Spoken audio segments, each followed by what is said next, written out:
We have an injury update on Kutter Crawford, talking about the Red Sox making some questionable lineup moves, and the Sox took a huge win against the Cardinals last night. We're going to talk about all three of those stories in today's edition of the Red Sox Rundown. I'm your host, Jack Latteray. Thank you so much for watching this video. Before we get into it, we're going to be live again Monday. Garrett Crochet on the mound against the Minnesota Twins. I think it's going to be a lot of fun. Do not miss out. Hit that subscribe button if you've not already. We're going to do our daily, weekly live sub counter. We are currently sitting at 10,130 subscribers. Can we get to 10,150 off of today's video? That's only 20 people. So if you have not already hit that subscribe button, do it right now. Join the family daily coverage of the Red Sox. All right, three stories like I said today. Kutter Crawford, talking about the lineup, and then recapping the game. Let's start with Kutter Crawford. He had his first rehab start yesterday, which was really great to see. Him and Patrick Sandoval now each have had a rehab start so far this year. He was a little bit shaky. All of this info is coming via Tyler Milliken. You all follow him on Twitter already. You don't need me to tell you to follow him on Twitter. 3 innings, 60 pitches, 43 strikes, 6 hits, 1 walk, 5 strikeouts. Here's the kicker, though. 5 earned runs, 3 home runs given up. And we know over the years, Kutter Crawford's Achilles heel has been giving up the home run ball. So, look, it was his first time pitching in a game setting in a while. He did not have any ramp-up time in spring training. None of that. A little bit more from Tyler. He said 93.1 was what he maxed out at. Good to see him get through the outing healthy. Still had some swing and miss stuff despite the rust. I'm not too concerned about this. First rehab start, first game action since last year. And so I'm not fully concerned about that at all. Both him and Sandoval had some shaky starts to their rehab starts, but they did settle in after the first few innings of work. And neither of them are ready to come back up to the big league roster yet. They're each still probably going to need a few rehab starts before they do that. And then we will have a better picture of how they look. I think that the first start is a little, let's get the rust off, let's get our bearings, let's get back into game action. And then over the next few starts, we will really start to see if they are back, if they've got it, or if they don't. One of them, I think eventually the obvious move here, talked about this when we talked about Patrick Sandoval. I think the same things apply for Kutter Crawford here. You've got to replace Johan Oviedo, who's on the injured list. You need that long reliever. You just don't have that in your bullpen right now, and you're relying on Zach Kelly, Greg Weissert, Tyler Samniego, who's pitched well. But you're relying on some guys that are a little shaky at best. And so if you can bring in someone like a Sandoval or a Kutter to be that long reliever, be that guy that can give you innings if a starter, God forbid, has a blow-up start, that's very valuable. But you let me know, though, which one you'd rather have. Type PS in the comments if you'd rather have Patrick Sandoval. Type KC if you would rather have Kutter Crawford. You let me know. Again, they've each only had one start. I'd still lean Patrick Sandoval because I still think they could try to pull off a trade at some point this season. But nonetheless, you let me know. PS for Patrick Sandoval, KC for Kutter Crawford. Let me know your thoughts down below. Let's talk about some of these lineup decisions that Cora has made over the past few days. Sat Roman Anthony in game 1 of this series against the St. Louis Cardinals. That was a choice. I get that these guys need off days, but they just had an off day. The day before, which I thought was weird. You really could have used Roman in that game against Dustin May. But let's talk about the two bigger ones that he has continued to push over the past few days. Number 1, let's talk about Caleb Durbin. They put him in the 2-hole for the game on Friday, and I remember I tweeted, I said, well, that's certainly a choice, and he didn't look good. And coming into yesterday's game, look, we're all going to remember that he had the 2 RBI single in the 9th, but before that, he didn't have a really good game. He went 1 for 5 in this game with 2 RBIs and a run. All of that action happened in the 9th. Before that, he did not look good. He had an opportunity earlier in the game with runners on, and he didn't execute. I'm still not sold on Caleb Durbin in the 2-hole. I don't know why Cora wants him there. We'll see today, the earlier game today, by the time you're watching this. We'll see today if he keeps him in the 2-hole. But I don't know. I find that weird, in my opinion. Here is what Alex Cora had to say about Caleb Durbin, though, a few days ago when asked about him being in the 2-hole. He said he's not chasing. When you start doing that, good things are going to happen. That's the reason he's hitting second. In the Milwaukee series, he didn't chase one pitch. Yesterday, although the results weren't there, the approach was good. I can understand that.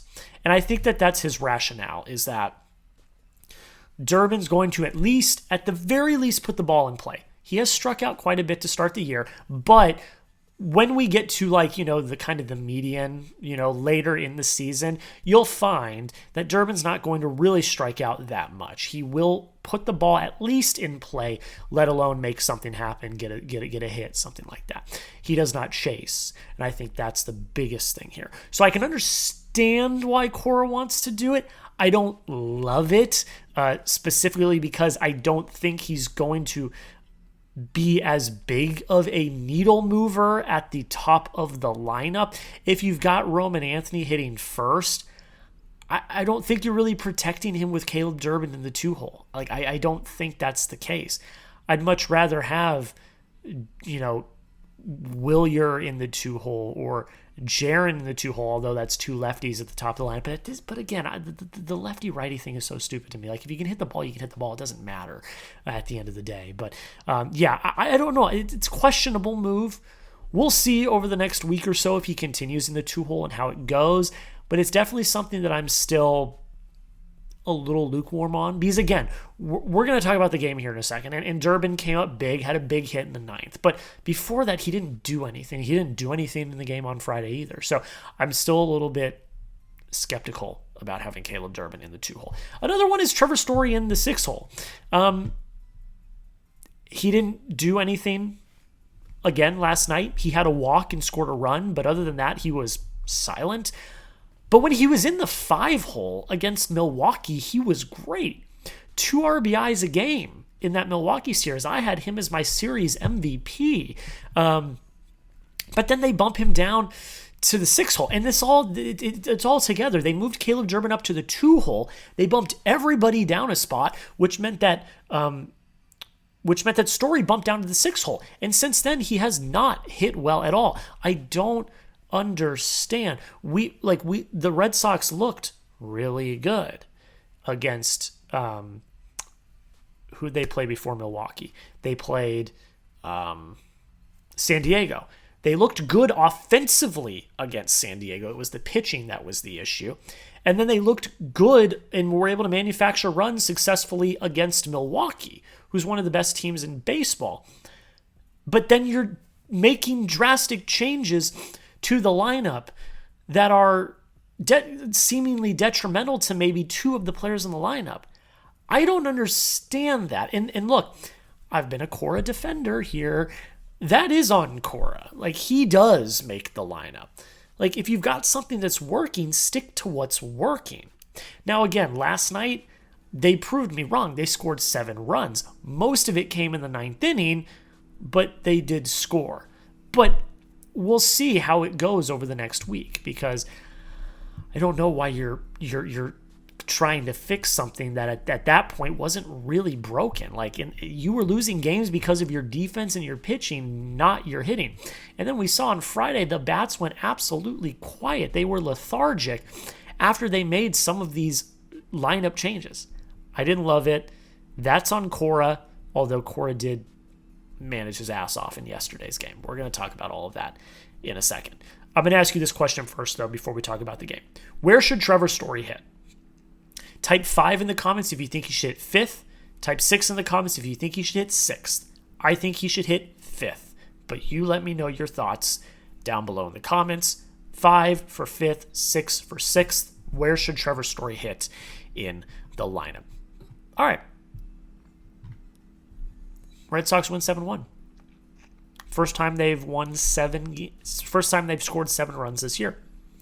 Really good team win. Really, really good team win. We'll start with the pitching real quick. Ranger Suarez, welcome to 2026 baseball, Ranger Suarez. It seems like he's fully ramped up now. He was phenomenal. 6 innings pitched, no runs, only 3 hits, 2 walks, 6 Ks. That's the Ranger Suarez that we paid, $130 million to. He looked electric. He looked like he was commanding the zone. It's exactly what we've been looking for him.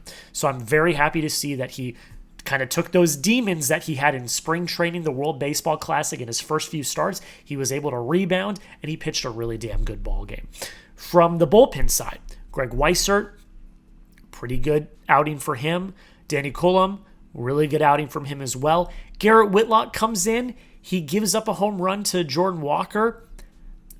I'm not going to say I'm concerned about Whitlock, but I don't feel super comfy about Whitlock.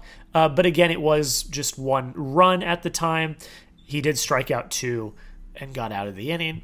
And then Ryan Watson comes in, closes out the game for the Red Sox. So your bullpen mostly pitched well. You had the 1 blip, the 1 home run in the 8th to Jordan Walker. But other than that, a very, very, very solid day from the pitching staff, which is what you need if you're preaching pitching and defense. Offensively, they found a way to manufacture runs. They scored 7 runs, did not hit a single home run. They almost walked as much as they struck out. They walked 5 times. They struck out 6 times. And they scored 5 runs in the 9th via 6 straight singles, I believe was the stat. It was a great team win. It all started with Trevor Story forcing a walk, some aggressive base running, making things happen on the base paths, hitting the ball up the middle, not trying to hit home runs, manufacturing runs. It was a thing of beauty. Wilson Contreras has the big day.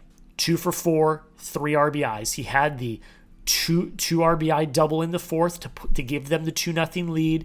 And then after that, he had another clutch RBI in the 9th, which was awesome to see.